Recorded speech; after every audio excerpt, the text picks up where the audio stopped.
Yes, yes. Your frame is perfectly okay, sir. Uh, Good morning, friends. You are welcome to a very special interview curated today with a very special person, none other than CA Shailesh Haribhakti. CA Shailesh Haribhakti need no introduction, but as a customer, I have to tell you a little about him that he is a chartered accountant, cost accountant, internal auditor, certified financial planner, and fraud examiner. He is also on the board chairman, audit committee chair, and independent director at one of some of the largest preeminent organization listed company. He's a thought leader in Indian economy and public policy. He's an exponential technology, ESG, environment, social and governance, and IR, integrated reporting evangelist. He's also author of two books, The Digital Professional and The Audit Renaissance. Mr. Haribhakti is highly passionate about the subject which we are going to talk today. And welcome, Shri Shailesh Haribhakti ji on the studio. And today we are really proud to have you on this session wherein we will get enlightenment. Not only we, but all those who are watching this video will get enlightened with your knowledge, vast, in-depth experience globally on the subject called ESG. Sir, the first question I would like to ask you is that, what is happening all around the world on this very small but very powerful subject called ESG? Yeah. So we are facing, the world is facing a food crisis of gigantic proportions. And what is driving this crisis? The crisis is being driven by the fact that the wheat bowl of the world, Russia, is at war.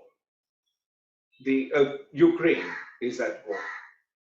The fertilizer producer and exporter of the world, Russia, is at war. And as a result of that, more than 18 countries on planet Earth are facing famine, where hundreds of millions of people are struggling to get food on their plates every day. So, what has been launched globally at a dinner that was hosted by Forbes magazine and which was attended by some of the absolutely leading lights of the world, including Warren Buffett and Peter Diamandis and Tony Robbins and many others, Bill Gates, all of them were there at this dinner. And they have been able to secure a pledge from the richest people in the world, the most networked people in the world, for 60 billion meals to be served over the next few weeks and months. 60 billion. And their promise to themselves is that we are going to be responsible to serve 100 billion meals to the hungry across the length and breadth of the world. But this is just one way to assuage hunger today. What is it that we need to do in the world to transform the availability of food? And I'll give you three things which the world needs to do. And one leg of that happens to be in India. But let me give you all three before I come to the India leg. The first thing we need to think about is complete elimination of food waste. It is astonishing that food waste amounts to close to 25 to 35% of all the food that is actually processed and converted into a meal. 35%, more than a third, is going waste. And we need to converge. Whole world has to collaborate to make sure that this waste is stopped and either the ingredients are transferred to where a meal can be made and served to the hungry or those who are destitute and just can't get access, or it has to be processed in such a way that until the meal is consumed, the validity nutritiousness, the uh, content of the food does not get destroyed. And that is how we will have to make sure that we bring back this waste into the mainstream. So that's the first big change that the world needs to make. The second big change the world needs to make is to learn from our space flights. You know, as uh, all the big boys of the world start addressing journeys to space and journeys to Mars, what do they have to do to make sure food is available on board the rockets? So, what they do is freeze dry the food. And so, what it does is it compacts the food in such a way that what would otherwise have taken X to actually transport can be done in 1/5 X of the same volume and the same weight. But it will give the same nutrition that 5X would have given. So, this is another big at scale challenge that the world has to face. And as I said, the third leg of that challenge is in India, in the wastelands that need to be redeveloped to make sure that the world can finally get to food security. And I say food security with a special meaning because ultimately we will have to provide the nutrition which is required for a human being to live and survive and thrive in order that the human race can live a better life. And this is possible if we are able to multi-crop wastelands and use all the agri-tech and all the converging technologies that we can bring to bear on our wastelands, of which we have an absolute abundance. And we have also the ability to harness water, harness fertilizers, harness all of that which needs to create a millets. India is the first country in the world which has taken millets to a destination that we never imagined is possible.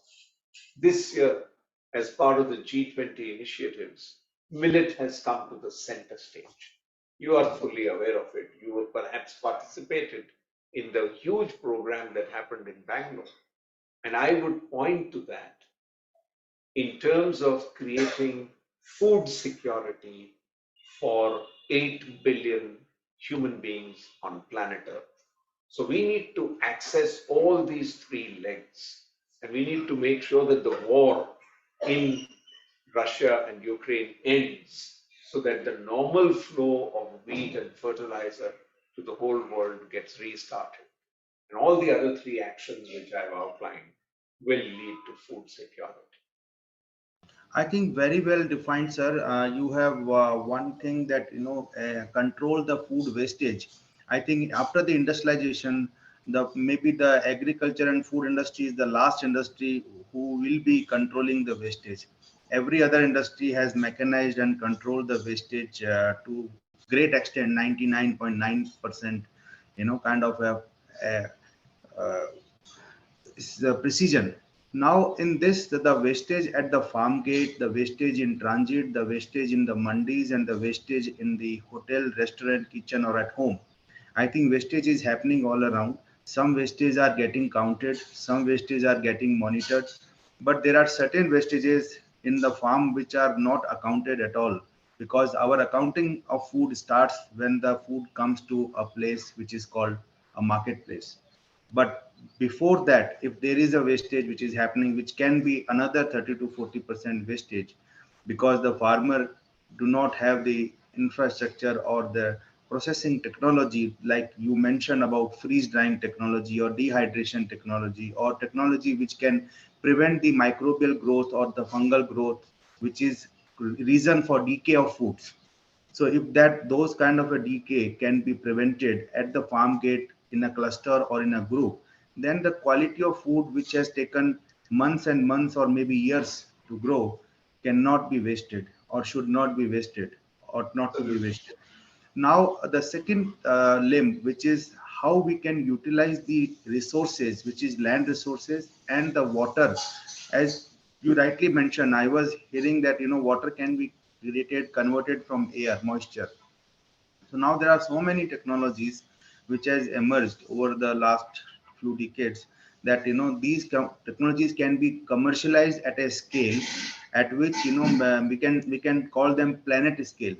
So they can be commercialized at a planet scale. Here the role of listed companies, here the role of governments, and here the role of a partnership between the government, between the people, and between the companies who are ultimately going to be the beneficiary of the input, whether it's a millet or spices or food or fruits or staple. There is a factory, because farm to fork is incomplete in our view. Farm to factory to fork is the complete definition. So Right. as an sustainable procurement, now my question to you is that, sir, how the countries who have never grown food, like Gulf countries, where food have not been grown because of the deserts, what kind of an attempt or effort they are taking up in Oh terms my of God. future of food? What, what a fantastic question, Vishal. This is so crucial.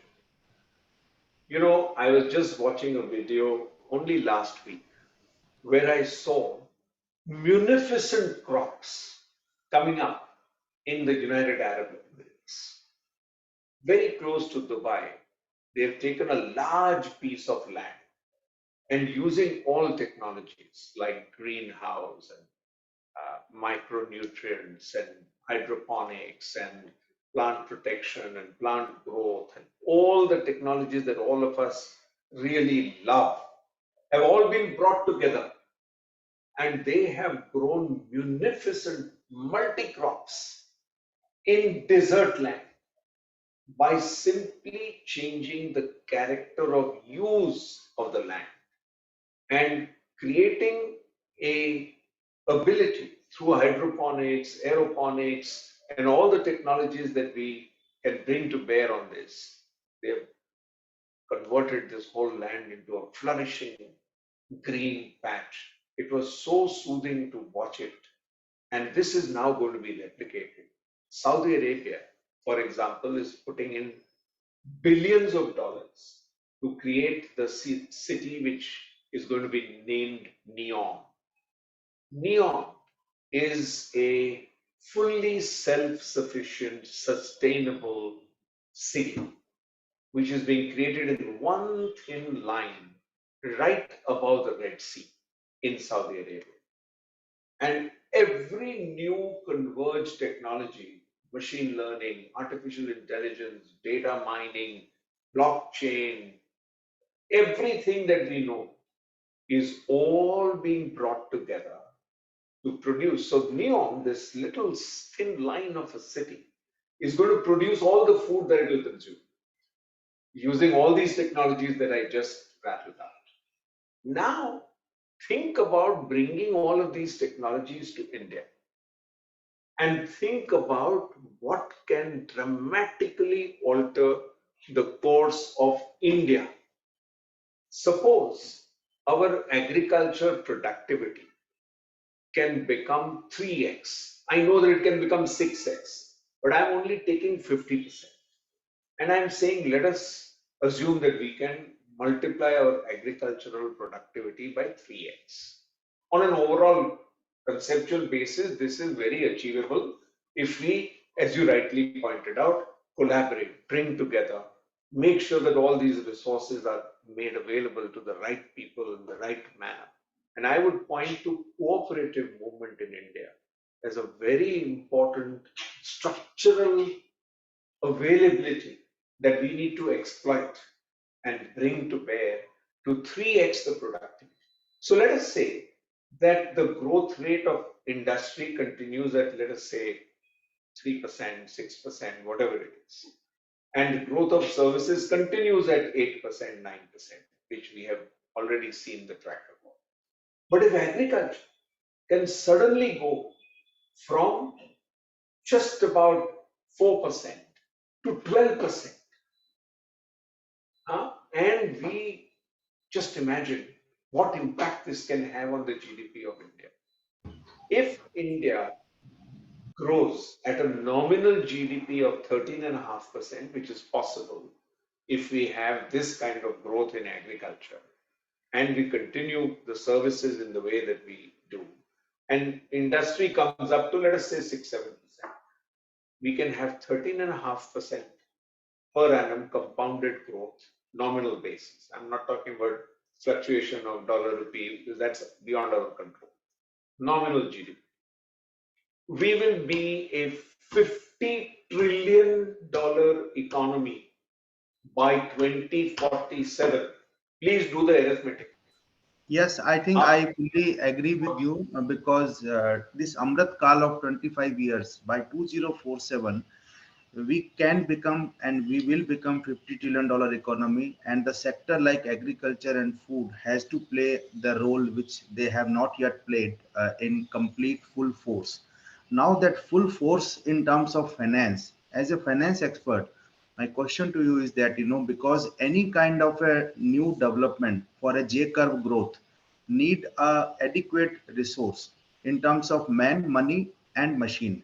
Now, fruit, vegetable, and spices cannot be harvested with machine, so it require manpower. And there, you rightly said, cooperative movement could be the game-changing movement in terms of comply with 17 SDG goals and in terms of mobilizing the manpower for the more productive manner. Then come the machine, where we all know that technology like chat gpt has proved that the generative, this pre-trained transformative technology. So agriculture is already generative because every seed can become tree, tree can give seed, seed can become tree. So agriculture by default is like artificial intelligence, we know, but agriculture is the most intelligent subject on this planet when the planet Yeah, started. So absolutely now correct. we can bring the technology. And now India, I will give you some numbers that India has got 155 million hectares of land which is cultivated by smallholders. Now smallholder in a cooperative manner become a powerhouse. And then we have 64 million hectare wasteland, out of which 26 million hectare we have already identified that can be developed from Ladakh to Bhuj to Arunachal to Rajasthan, Madhya Pradesh, and wherever the wasteland is in abundance. Now the thing is, we need certain policy and regulatory, thought processes which should align. Wherein this we have a federal form of governance, center, state, and the village economy. So everything has to align so that we become an investable proposal for the world who is looking for food security. It's not only Indian who need food. We can actually grow the food for the world. So there, Yeah, I would love to know from you in terms yeah, of without touching the sensitive subject of sovereign ownership of land, which is a very very sensitive subject. Let us keep that subject outside of our discussion because no country, no village even can an inch of land cannot be given to any outsider. We don't want to.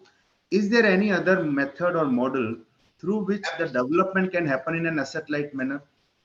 absolutely, Rishabh. What you say is very possible. And look at how the stars have aligned for India. Ajay Banga will be the next president of World Bank, the largest client of the World Bank. 15% of its entire annual commitment comes to India. Take International Finance Corporation, IFC, Washington. They are a affiliate organization of the World Bank. So there is a influencing capability of Mr. Banga on the IFC Washington. Now look at what is what is possible. They don't need to actually provide directly the finance, but if they can do the credit enhancement process, then the HSBCs, the Deutsche Banks, uh, the entire international banking community, which is so prominently represented in India, would be delighted and happy to provide the funding to our cooperative movement, to our corporate farming movement, to our movement, which will be driven by the collaborative efforts that we talked about a little earlier. But what will they fund? They will fund productivity enhancement. So they will fund things like hydroponics, aeroponics. greenhouse creation, multi-cropping, growing fruit, growing millets, growing a whole basket of protein rich food in a manner that can be finally delivered to a hungry world. We don't need to go far. If we are able to feed Africa, and of course, we will take care of our own country first. After we have taken care of the needs of our own population, we have the capability of feeding a hungry Africa. Now, you add on to the 15% commitment to India, the additional 15 to 20% commitment to Africa, and you can see that in one stroke, the global financial system can come together. Add to that the sovereign funds, which we have not even talked about. All of them are waiting for somebody to assess and take a call on what should be the risk management process, which will enable funds to flow for productive purposes. And we need money not just for growing the crops. We need it for fertilizer, we need it for land productivity enhancement, we need it for fertilizer, we need it for all the technology that we talked about, we need it for water availability, for irrigation, for harvesting, for mechanical transport of it to the markets, the availability of cash resources to the farmer. All of these supply chains and all of these uh, arbitrage opportunities need to get funded. So if there is a World Bank kind of institution which is doing the credit assessment in a way that whole country, government of India is always supportive when a World Bank massive funding is about to be given. So let's say government of India, multiple state governments, some of whom you mentioned, where there is wasteland, all come together and we get a credit enhancement such that sovereign funds and the international banks can, in scale, at scale, fund this kind of qualitative 3x enhancement of the agroeconomy of India. And we can have a transformation right here, right in front of us in our lifetime. That is what is available today. We just need to put our act together. I think very well articulated and the stars are aligning and it is said that जब आप कोई चीज शिद्दत से चाहते हैं as a country as a planet तो कायनात उसके लिए लग जाती है. So now the thing is here in terms of structure, cooperatives, corporate and public partnership. At the end of the day, all the three are working for the overall betterment of the planet, the 5 P's, which we call in ESG. Now the one P is partnership and another P is prosperity. So partnership for prosperity for overall ecosystem. I think there are certain challenges wherein I need your viewpoint. The challenge is that traditionally the cooperative movement has been taken as an a philanthropic activity or maybe an activity which is not for profit. But here we are talking about cooperative like Amul, we have Sayadri, we have so many small in milk. We have seen a lot of success in fruit. We have seen certain amount of success, but now there is a time and now the laws have also been defined to have a multi-state, multi-model cooperatives wherein the primary processing and the secondary processing can happen within the same legal entity structures. And these cooperatives can also float some sort of a listed companies wherein the significant equity can be kept by them as well as they can impart some equity to the investors. Investors can be institutions, investors can be a retail investor also. Because if as an investor, if I can invest in a startup, I can invest in an MSME, I can invest in a listed company, why I am not allowed to invest in a cooperative? Absolutely no reason. We just need three big things to happen, Rishabh, and we have discussed this before.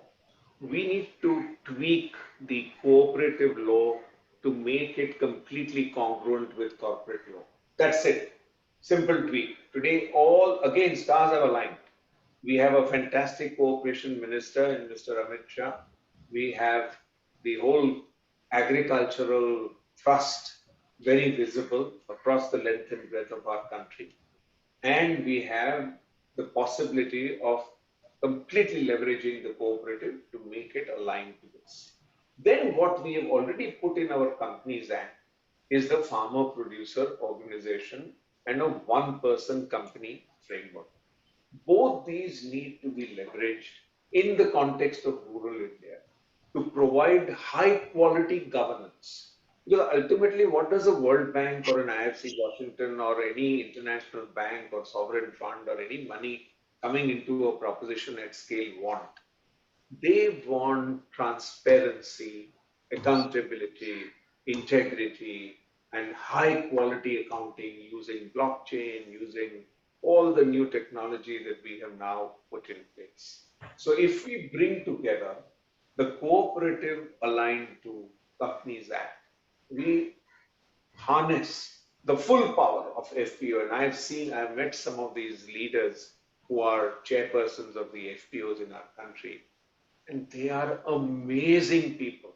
You Yes, talk to them, you feel our country is blessed to have right. this much sense in rural India, where these people can come to the fore and perform the task of high quality governance.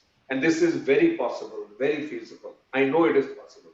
First hand, So, I can sir, tell you. in terms of alignment of human resource, I think you have touched upon a fourth dimension, which is very, very important. That if India has to develop 26 million hectares, which means to 26,000 project of 1,000 hectare each, 1,000 hectare is like a mini city. If we Correct? are plan an integrated development, it is like mini Gurgaon. We have to Correct. develop, and we have to develop 26,000 of such cities. So Correct. assumingly every development will require at least minimum five people at the strategic leadership level who can drive the growth with a common vision for India to become $50 trillion economy. Then we need 1 lakh people. We need 1 lakh professionally trained people who can actually drive those projects. So we need an institution like body who can deliver, who can curate, create, and manufacture those kind of a talent, so that we Absolutely. can put those talent to the task for next 25 years. So I think that is a bigger challenge in terms of achieving the vision, achieving the numbers which we are talking about right now. And in terms of money, I think you said it is easy for money to come, but the money will come with the risk management conditions. So to meet Undoubtedly. those conditions, we need manpower, we need professionally trained people who are engaged, involved in the entire process to manage that fund, to manage the resources, and to manage the growth. I think with all this holistic, in your viewpoint, who should come forward to set up this kind of institution, whether it's a government, B, some corporate, C, alliance of government as well as corporate. All of the above. I'm not, I'm saying let us harness the leadership wherever it is available. I'm quite happy to place my faith in a humble FPO chairperson who is a rural man or woman of substance, of integrity, and who has the community's goodwill and the trust of the community with them. Because ultimately, that's what it is. How did we become a non-mobile human race? We became non-मोबाइल और स्थगित हो गए हैं क्योंकि हमने community बनाई जब agriculture उगने लगा और हम जानने लगे कि जो सीजन में अच्छी तरह से सीड बोए जाएंगे फिर हार्वेस्ट लिया जाएगा तो हमने देखा कि ये सीजन का जो चलन है वो रेगुलर सिस्टम से होता है और अगर हमने उसको पकड़ लिया और हमारे में इतनी कॉमन सेंस थी तो हम इसको अब स्केल पे ले जा सकते हैं कि जो जमीनी लीडरशिप है उसको उभर के हम बाहर ले आते हैं और चाहे गवर्नमेंट हो चाहे विलेज ऑर्गेनाइजेशन हो पंचायती राज इंस्टीट्यूशन हो या एफपीओ के चेयरमैन हो या किसी भी जगह जहां गवर्नेंस करने की क्षमता बनी रहे और हम उसको बढ़ावा दें। कैसे देंगे? अब आप देख लीजिए खान एकेडमी का कितना स्प्रेड हो गया। कैसे हुआ? क्योंकि उन्होंने सीधे जाके जो सीखने वाला है उसके साथ रिश्ता बनाया। तो वो रिश्ता हम बना सकते हैं जैसे उन्होंने बनाया। कैसे बनाया? तीन ही चीज की। एक तो बहुत सिंपल सिलेबस बनाया, बहुत अच्छी तरह से आर्टिकुलेट किया, उसको कम्युनिकेट स्टोरीज द्वारा कर रहे हैं, और फिर लोगों को टेस्ट दिलाते जा रहे हैं कि आप समझे हो कि नहीं, हम टेस्ट करते जाएंगे। और अगर आपको personal one on one mentorship की जरूरत लगी तो हम वो भी लेके आए। तो अगर हमने इतना सिंपल चीज इतने बड़े पैमाने पे पूरी दुनिया ने करके दिखाया है, पूरा अफ्रीका आज देख रहा है कि शिक्षित हो सकता है, तो हमारे इंडिया में क्या नहीं हो सकता? I क्योंकि think we लोग have 800 universities. We have more than 5,000 private colleges. I think in terms of education, we need to create as you rightly said, technology-driven ecosystem, a kind of a tribe or a community of leaders who can yep, come forward to contribute their time, which is the only limited capital on this planet. Everything can be generated, time cannot be generated. and remunerate people for their time. Don't Yes, try to get anything free. Nothing which is free works. It's only when there is fair remuneration for good work that things will right. flow. I think because that we have to put the right remuneration to the time of the people, because the time, the value of time, like you have a vast experience of decades.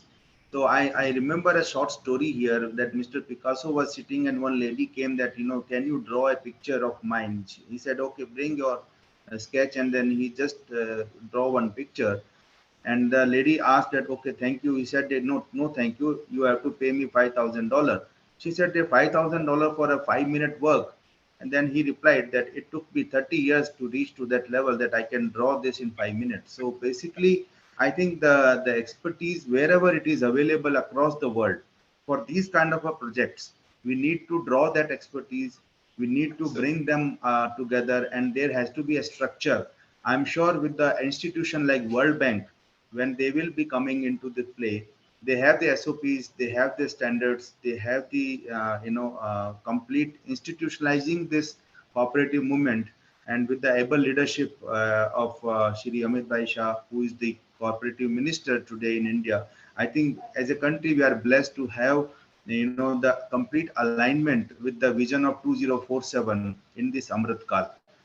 So, sir, I think we have one or two very lighter questions. I will not say that they are very heavy, but people Okay. need good food for good life. We all need good food for good life, but there is somewhere unconsciousness in the system. When it comes to food, the taste make us unconscious, and the health becomes secondary.